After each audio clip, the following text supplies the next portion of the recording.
Hey there, Lily here. Trigger warning. We're going to be talking about domestic violence and abuse. So, I wanted to share a post that Evan Rachel Wood shared on Instagram. I think it's so important. Narcissist Sociopath Awareness to Red Flags of a Narcissist. Now, as we know, Evan Rachel Wood had went and spoke to Congress about abusive relationships and there needing to be, we need stricter laws. We need a safe place for victims to go when they need to go and a way for them to get out safely. But here's what she had posted. There seems to be an unusual amount of crazy people in their past. Any ex partner or friend who did not come crawling back to them will likely be labeled as jealous, bipolar, an alcoholic, or some other nasty smear. They will speak about you the same way to their next target, and that is so true. They flatter your deepest insecurities. If you're self conscious about your looks, they'll call you the sexiest person in the world. If you've got a need to entertain, they'll say you're the funniest person they've ever known. They will also mirror your greatest fantasies, playing whatever role is necessary to win your heart. They frequently comment about what you're wearing and how you look. They try to arrange you. You become obsessed with your appearance, noticing flaws that likely don't even exist. During and after the relationship, you will spend significantly more time in front of the mirror. You fear that any fight could be your last. Normal couples argue to resolve issues, but psychopaths make it clear that negative conversations will jeopardize the relationship, especially ones regarding their behavior. Oh, man. You apologize and forgive quickly. Otherwise, you know they'll lose interest in you.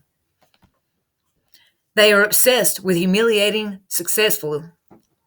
They are obsessed with humiliating successful, kind, and cheerful people. They're delighted by the idea of breaking up friendships and marriages. If you work hard to maintain interpersonal peace in your life, they will make it their mission to uproot all of it. Excuse me. Gaslighting. They blatantly deny their own manipulative behavior and ignore evidence when confronted with it.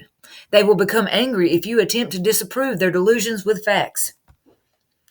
They expect you to read their mind. If they stop communicating with you for several days, it's your fault for not knowing about the plans they've never told you about. There will always be a self-victimizing excuse to go along with this. They possess selfishness and a crippling thirst for attention. They drain the energy from you and consume your entire life. Their demand for adoration is insatiable. I think I said that right. I don't know. You thought you were the only one who would make them happy, but now you feel that anyone with a beating pulse could fit the role. However, the truth is, no one can fill the void of a psychopath's soul. Your feelings after a run in with a psychopath, you will feel insane, exhausted, drained, shocked, suicidal, and empty. You will tear apart your entire life spending money, ending friendships, and searching for some sort of reason behind it all. Ultimately, we replace the idea of betrayal with the real truth. You are good enough, you are lovable, and you deserve happiness just as much as anyone else. No human being is meant to live a life filled with guilt, shame, and fear. Psychopath free. Now, I think that says so much. Like, one of the comments was, oof, and if they're a cunning NARS, they'll overcompensate, mitigating past burned bridges with false, totally amicable split stories contrary to the truth. Everything you've been sharing in regards to this has been so incredible, eye-opening. And then Rachel had put in the comment, this is an amazingly important thread. This account is absolutely brilliant. At narcissist, sociopath awareness 2, psychopath free, and red flags. I wanted to share that with everyone. I think that Evan is so amazing for coming forward. The more research I do, to know what she went through with this abuser, that she has not named. But to know what she went through is just so, oh, it's just so trying to know, man. It really wears your brain out to read this stuff.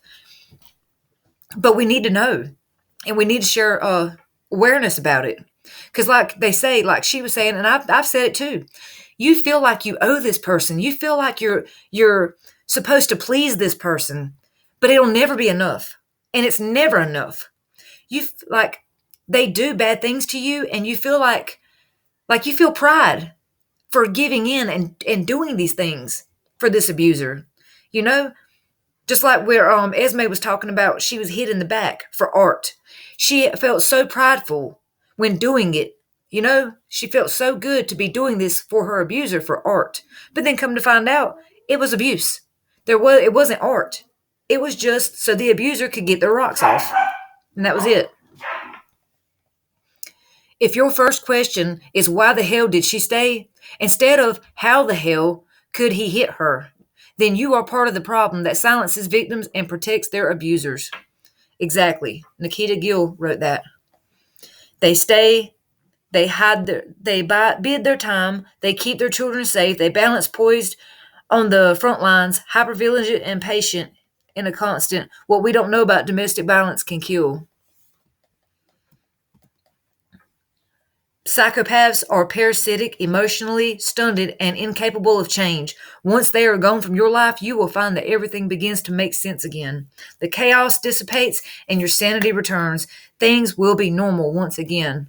Psychopath free. Why did I stay? I stayed because I was isolated. I was financially dependent. I was sleep deprived. I was told and I believed I was worthless. I was worn down from constantly being on guard for the next attack. I stayed because I was more afraid to leave.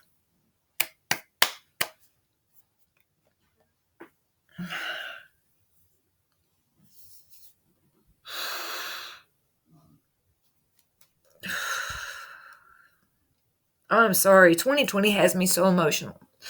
I've been thinking about so much of my past and stuff that I've, been through with the domestic violence and oh my gosh, stop it. Stop.